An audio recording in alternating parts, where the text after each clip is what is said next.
আমাদের দেশীয় সংস্কৃতিকে ধারণ করুক, এটাই আমাদের চাওয়া। আসলে জার্নিটা অনেক উত্থান পতনের মধ্য দিয়ে গেছে, তারপরেও এখন পর্যন্ত টিকে আছি। এখন পর্যন্ত আমার প্রচুর অর্গানিক কাস্টমার আছে, দেশের বাহিরের প্রচুর কাস্টমার আছে যারা আমার থেকে রেগুলার কেনাকাটা করতেছে, এবং আমার ডিজাইন তারা পরে এসে আমার সাথে চলে এসে ছবি তুলতেছে। মানে ফেসবুকে নক দিয়ে বলতেছে, আপু আপনার মেলায় এসে আপনার সাথে ছবি তুলে যাব। এত ভালো লাগে যখন কেউ দেখা যায় 5 বছর আগে একটা জিনিস নিয়েছে, সেই 5 বছর পরেও সে আমাকে সেটা কিন্তু ছবি দিচ্ছে যে আপু এটা আপনার পেজে। তো এই যে পাওয়াগুলা, এগুলাই তো আমার সাকসেস। এখন আমার হাউসে সিজনের সময় 15 জন 16 জন কাজ করে, অফ সিজনে হয়তো আরেকটু কমে যায়, বাট রেগুলার আমরা চেষ্টা করতেছি এখন আরো বড় পরিসরে করার। এখন আমাদের ট্রাই করতেছি যে ঢাকার মধ্যে একটা শোরুম নেওয়ার, এবং সেখানে আরো বড় সড়ে আমরা দেশীয় পণ্যের প্রচার পরিসরের জন্য সবাইকে চাহিদা মতো দিতে পারি।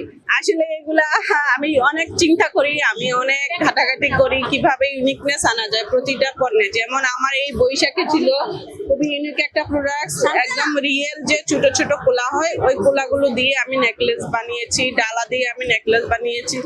ওগুলার মাশাআল্লাহ এত রেসপন্স ছিল যে আমি কাস্টমারদের অর্ডার চাহিদা মতো দিতে পারিনি, কারণ আমাদের তো এগুলো হ্যান্ডমেড বানাতে হয়। সো আমরা ওই কাস্টমারদেরকে দিতে পারিনি। তো এই যে ডিজাইন গুলো আমি আমার প্রকৃতি, পরিবেশ, আমার নিজস্ব চিন্তা ভাবনা এগুলো মিলিয়ে আমি আসলে তৈরি করি, যেন যেভাবে আমার বাংলাদেশের অডিয়েন্স পছন্দ করবে। আমি এখন পর্যন্ত কোনো সাপোর্ট পাইনি, আমি এখন পর্যন্ত কোনো প্রশিক্ষণ নেইনি, শুধু আমি ব্র্যাক থেকে একটা প্রশিক্ষণ করেছিলাম, তাও ওটা টাকা দিয়েই।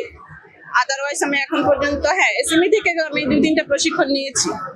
সরি, আমি বলতে ভুলে গিয়েছিলাম, এসএমই থেকে 2-1টা প্রশিক্ষণ নিয়েছি। আদারওয়াইজ আমি এখন তো ব্যাংক লোনের ট্রাই করিনি, তবে সামনে আমার ইচ্ছা আছে, যেহেতু আমি একটা শোরুম দিতে চাচ্ছি, প্ল্যান আছে। এখন আমি বাসাতেই করছি, আমার বাসায় আমি 3 রুমের বাসায়, 1 রুমে 2 রুম নিয়ে, 1 রুম আমার স্টুডিও, আর 1 রুমে আমার মেয়েরা কাজ করে।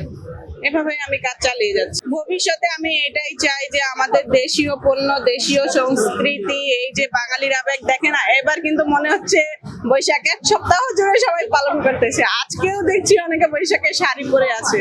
তো এইটাই আসলে ভালো লাগা, মানুষের আনন্দ, মানুষ আনন্দ করুক, ভালোবাসুক, এবং মানুষ আরো বেশি করে আমাদের জুয়েলারি পরুক, আমাদের দেশীয় সংস্কৃতিকে ধারণ করুক, এটাই আমাদের চাওয়া। আমরাও যেন তাদের চাহিদা মতো ভালো ভালো ডিজাইন তাদেরকে দিতে পারি, তাদের খুশিতে আমরাও যেন ভাগিদার হতে পারি, এটাই আমাদের চাওয়া।